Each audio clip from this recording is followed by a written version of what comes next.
काय माहिती तुमचं कुठं तुम्ही शेनगावचे आहेत सगळ्या आणि काय तुम्हाला बस कुठून नाही मग आता येता कशा तुम्ही आता रिसोर्ट गेली आम्हाला घेतलंच नाही त्या बस का काय माहिती फोन लावा हॅलो जय माझ्या अरे आपल्या केसापूरच्या काही मुली आल्यात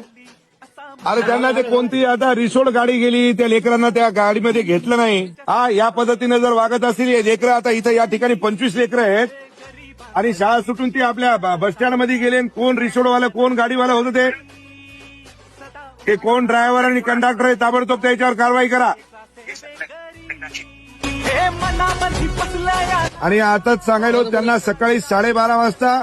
शाळा सुटली की बराबर त्यांची गाडी लागली पाहिजे त्याला गाडी यायली म्हणा 2 वाजता आणि 2:30 वाजता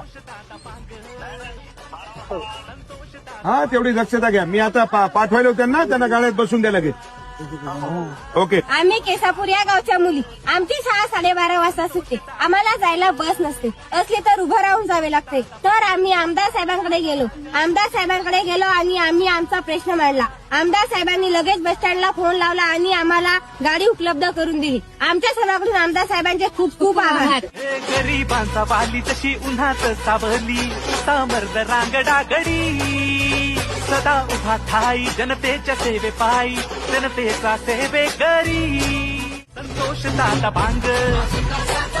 संतोष दादा बांगर मोठ्या मनाचा राजा हा नेता आमचा